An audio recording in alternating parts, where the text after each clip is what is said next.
As usual, I am Muhammad Rais from Tagore School, Parbatsa. Today we will read class at first chapter, The Best Christmas Present in the World, question answer. We have already completed this chapter and today we will solve the question answer of this chapter. The first question, who did Connie MacPherson think her visitor was? यानी जो Connie Macpherson थी उसने अपनी जो visitor था जो उसको मिलने के लिए आया था उसके बारे में क्या सोचा उसने? तो उसने सोचा था Connie Macpherson thought that her visitor was her husband gym. यानी कॉनी ने उस विजिटर के बारे में सोचा कि वह विजिटर उसका जो हस्बैंड था जो जिम मैकफर्सन उसके बारे में सोचा। तो Connie Macpherson thought that her visitor was her husband gym. Next, which sentence in the text show that the visitor did not try to hide his identity? यानी इस पाठ के कौन से वाक्य में, यानी पाठ में कौन सा वाक्य है जो हमें ये दिखाता है कि जो दर्शक है यानी जो विजिटर है उसने अपनी पहचान को छिपाने का प्रयास नहीं किया है। यानी वाक्य के इस पाठ के अंदर ऐसा कौन सा वाक्य जिसमें ये हमें बताया गया है कि जो विजिटर है उसने अपनी जो पहचान है उसको नहीं छिपाया है। तो इसके अंदर जो राइटर है वो सेंटेंस है कि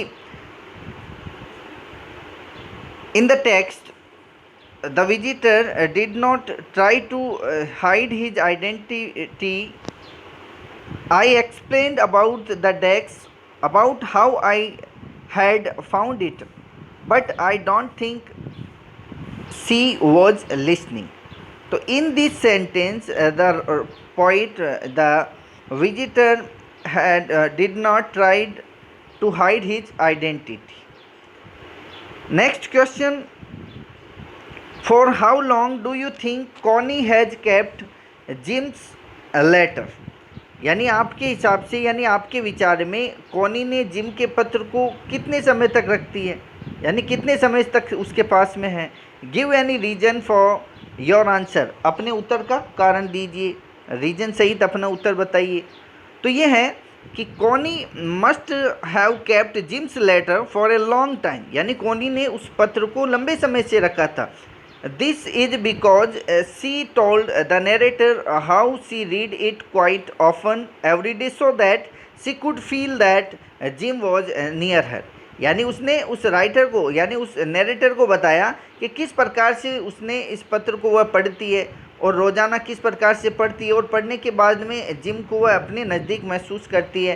तो ये चीज़ें वो बताती है, तो ये उसका कारण हो सकता है। अगला next, why do you think the desk has been sold and when? यानी आपके विचार में डेस्क को क्यों बेचा गया और कब बेचा गया? तो डेस्क को कब बेचा गया था और क्यों बेचा गया था, इसका रीज़न बताना है। तो डेस्क को कब बेचा गया और क्यों बेचा गया? तो the desk must have been sold when the house in which Connie lived had caught fire. She was taking to nursing home and all the burnt up things must have been sold by the neighbours after that. यानी जो Connie थी वो जिस घर में रहती थी उसमें जब आग लग गई थी और उसको जब नर्सिंग होम ले जाया गया तो उसकी जो सारी चीज़ें थी वो लगभग नष्ट हो गई थी और उसके पड़ोसी थे उन्होंने इसकी सब चीज़ों को बेच दिया था। Next, why do Jim and Hans think that games and sports are good ways for resolving conflict, do you agree? यानी जिम और हैंस ये क्यों विचार करते हैं कि जो खेल है, गेम्स है, स्पोर्ट है, वो किसी भी संघर्षों का समाधान करने का एक अच्छा तरीका है। तो क्या आप इससे सहमत हैं? यानी जो जिम और हैंस खेल को एक किसी भी संघर्षों का समाधान का तरीका मानते हैं, तो क्या आप इस बात से सहमत हैं?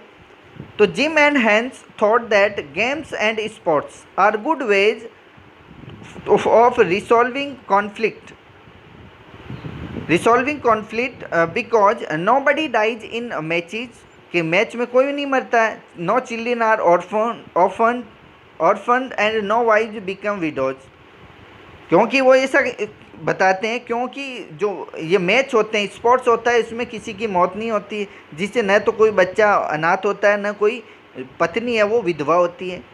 और आगे है इसका कि डू यू एग्री, क्या आप सहमत हो? Yes I am agree with, मैं से सहमत हूँ। अगला है do you think the soldiers, do you think the soldiers of the two armies are like each other, यानी क्या आप सोचते हैं, आपके विचार में क्या आपकी सोचते हैं कि जो दोनों सेनाएं हैं उनके जो सैनिक है वो लगभग एक दूसरे से क्या है, समान है, और डिफरेंट फ्रॉम ईच अदर, यानी एक दूसरे से समान भी है और अलग अलग भी है।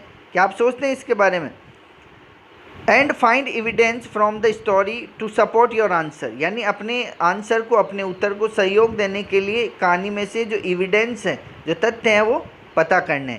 तो आप इसमें से लिख सकते हैं कि the soldiers of the both आर्मीज were like each other, both of the troops celebrate Christmas each other, यानी जो दोनों सेनाओं थी वो लगभग एक दूसरे से की तरह ही थी, जैसे कि दोनों सेना एक साथ क्या कराती थी, क्रिसमस मनाती थी। They said each other food, वो एक दूसरे का भोजन बांटती। All of them were smoking, laughing, talking, drinking and eating, और साथ में वे क्या करते, स्मोकिंग करते, लाफिंग करते, टॉकिंग करते, बातें करते, ड्रिंक करते, ईट करते, खाते, ये सब चीज़ें करते। They also played a game of football, और साथ में वो क्या करते, फुटबॉल का गेम भी उन्होंने खेला था। तो ये सब एविडेंस है इसके। अगला है mention the various ways in, mention the various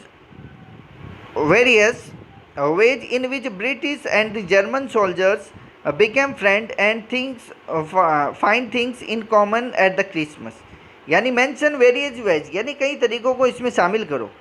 इन विच, यानी जिसमें जो ब्रिटिश और जो जर्मन सैनिक है वो बिकेम फ्रेंड, यानी मित्र बन गए, और कई चीज़ें क्रिसमस के ऊपर उनमें समान थी, वो चीज़ें लिखनी है।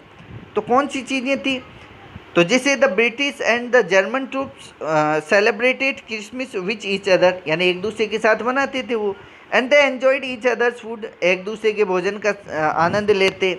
Hence and Jim said the cake Connie had baked, यानी जिम और हैंस केक का आनंद लेते जो इसको कॉनी ने बनाया था। They talked about books they liked, वो किताबों के बारे में बातें करते जिनको वो पसंद करते। दे एग्रीड अबाउट एवरीथिंग, हर चीज़ के बारे में सहमत थे। They also exchange carols at night, carols को एक्सचेंज करते। In this way we can say the finding a lot of common things between them, यानी इस प्रकार से कह सकते हैं कि उनके बीच में काफ़ी कॉमन चीज़ें भी थी। अगला है, नेक्स्ट है व्हाट इज कॉनीज क्रिसमस प्रेजेंट, यानी कॉनी का क्रिसमस का उपहार क्या है, यानी कॉनी का क्रिसमस का प्रेजेंट क्या है, उपहार क्या है। And why is it the best Christmas present in the world, और यह विश्व में सबसे क्रिसमस का प्रेजेंट कैसे, यानी सबसे महत्वपूर्ण या इम्पोर्टेंट या बेस्ट प्रेजेंट किस प्रकार से। तो ये है कि when the narrator came to see Connie and gave her the box, यानी जब जो वर्णन करता है वो कॉनी से मिलने आता है और उसको वो बॉक्स देता है, तो she thought that Jim had come for home on Christmas, तो वो सोचती है कि जो जिम है वो क्रिसमस के ऊपर वापस घर पे आ गया। तो दिस वॉज कॉनीज क्रिसमस प्रेजेंट, ये कॉनी का क्रिसमस का उपहार था।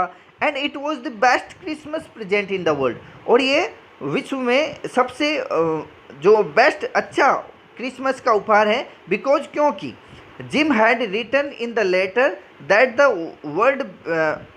Would he would come home on Christmas, तो उसने जिम ने उसमें लिखा था कि वह क्रिसमस के अवसर पर घर वापस आएगा, तो ये उसके लिए उपहार था। अच्छा, अगला है do you think the title of the story is suitable for it, यानी क्या आप सोचते हैं कि जो इसका जो शीर्षक है वो इस कहानी के लिए उचित है।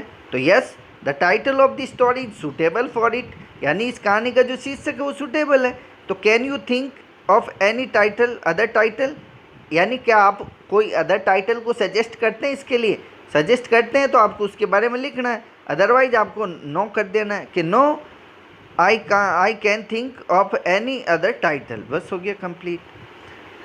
एक्टिविटी नेक्स्ट है वर्किंग विद लैंग्वेज, यानी लैंग्वेज के साथ कार्य करना। कि look at these sentences from story, यानी कहानी के निम्नलिखित वाक्यों को देखना है, वाक्यों में से कहानी में से वाक्य दिए उनको देखना है। कि I spotted it in a junk shop in Bridport. The man said it was made in the nearly 19th century. This one was in a bad condition. तो इन वाक्यों को देखना है. तो the italicised verb are the past form, यानी इसमें जो verb दी हुई वो देखना आप, वो किस टेंस में दी हुई है, पास्ट टेंस में दी हुई. जैसे स्पॉटेड, सैड, मैड, जैसे वॉज, ये सब पास्ट फॉर्म की वर्ब दी हुई. तो they tell us that happen in the past before now, और ये हमें बताते हैं कि जो भूतकाल में क्या घटित हुआ उसके बारे में ये सब चीज़ें बता रही है. कि read the passage below and underline the verb in the past tense, यानी नीचे दिए हुए पैसेज को पढ़ना है और जो पास्ट फॉर्म की जो वर्ब है उसको अंडरलाइन करना है. तो सीधा सा बात है, a man got on the train and set down. अब इस वाक्य में देखिए आप, एक तो गॉट ये पास्ट फॉर्म है तो गॉट पे अंडरलाइन करनी है. And the train had set down, तो सेट भी पास्ट फॉर्म में है वर्ब, तो सेट को अंडरलाइन करना है. फिर अगला वाक्य जिसे the compartment was empty except for one lady. अब इसके अंदर जो पास्ट फॉर्म की वर्ब है वो है मेन वर्ब, हेल्पिंग वर्ब दी है वॉज, तो इसमें वॉज को अंडरलाइन करना है. फिर अगला है सी टुक हर ग्लव्स ऑफ. अब इस सेंटेंस में टुक वर्ब है पास्ट फॉर्म की, इसमें अंडरलाइन करना है. फिर अगला है a few hours later the police arrested the man. अब इसके अंदर इस वाक्य में अरेस्टेड पास्ट फॉर्म की वर्ब है तो इसमें अरेस्टेड को अंडरलाइन करना है. फिर अगला they held him for 24 hours and then freed him. तो इसके अंदर जो पास्ट फॉर्म की वर्ब है एक तो है हेल्ड, HELD, हेल्ड, और दूसरा है फ्रीड, FREED, इसको अंडरलाइन करनी है. तो ये कंप्लीट हुआ. तो now look at these sentences. अब इन वाक्यों को देखो, अभी ये अंडरलाइन करने का था, ये हो गया. अब अगला है कि the winner had lifted almost what everywhere. Both fire and water had taken their role on the desk. तो notice the verb form had lifted. अब इसके अंदर देखिए आप, हैड लिफ्टेड, हैड टेकन, तो ये कौन से में हो गया, ये हो गया पास्ट परफेक्ट टेंस में. तो पास्ट परफेक्ट में क्या होता है, हैड प्लस वी थर्ड का यूज किया जाता है. तो पास्ट परफेक्ट टेंस का यूज किया हुआ इसमें, तो पास्ट परफेक्ट के वाक्य हैं इसमें भी. तो notice the verb had lifted, had taken, that all, तो ये हो गया पास्ट परफेक्ट के वाक्य हैं. तो the author found and bought the desk in the past, यानी जो ऑथर है वो पास्ट में लेके आया था डेस्क को. The desk was damage before the author found it and bought it, यानी इसको पाया और इसको लाया था डैमेज होने से पहले. तो अब हमें अगले जो वाक्य हैं इनमें क्या यूज करना है, इसमें से क्या करना है कि fire and water had damage, तो हैड डैमेज और फाउंड ये उसमें, यानी इसके दो सेंटेंस मिलके बनता है. तो दो कंडीशन होती है, एक में तो आपको had plus V third use करना होता है और सेकंड पार्ट में वाले सेंटेंस में उसके में वर्ब की सेकंड फॉर्म का यूज करना होता है. तो we use verb form like had damage for an event, यानी घटना के लिए यूज करना है had plus V third. And earlier past, और अर्लियर पास्ट फॉर्म के लिए यूज करना है वर्ब की सेकंड फॉर्म. ये चीज़ ध्यान रखनी है. तो सीधी सी बात है. अगला अपन देखेंगे सीधा ही कि fill in the blank using the correct form of the verb in the bracket. तो correct form of the verb बनना है, ठीक है. अगले में correct form of the verb बनना है. तो जैसे my little sister is very naughty, she came back from school yesterday, कल आई थी वापिस, ठीक है. सी हैड दिया वर्ब की थर्ड फॉर्म आएगी, पास्ट वही परफेक्ट का हो गया, तो टीयर का टॉर्न, TORN, तो she had torn, TORN, her dress. फिर अगला B blank her how it had, तो इसमें आएगा आस्क्ड, ASKED आस्क्ड. फिर अगला है हाउ इट हैड, फिर वर्ब की थर्ड फॉर्म हैड आती है, वर्ब की थर्ड फॉर्म लगाना है तो happened, HAPPENED happened. C blank से तो आएगा said, SAID said. She had, अब पास्ट में बननी है अपन को ध्यान रखनी है. प्रेजेंट परफेक्ट में has have plus V third होता है, पास्ट में हैड प्लस वी थर्ड होता है, इसलिए क्या आ जाएगा she had she had quarrelled, तो हैड क्वारल्ड हो जाएगा QUARRELLED, quarrelled, had quarrelled with a boy. अगला सी हैड बीटन, इसमें भी हैड बीटन आ जाएगा, had BEATEN beaten him in a race and he had tried, had tried TRIED tried. फिर अगला है two had tried to push her, she had told, टेल्ड का हो जाएगा, टेल का टोल्ड, तो she had told the teacher and so he had chased, CHASED chased her. अगला and she had fallen, FALLEN fallen down and had tear का torn, had torn HADTORN torn her dress. ये complete हो गया।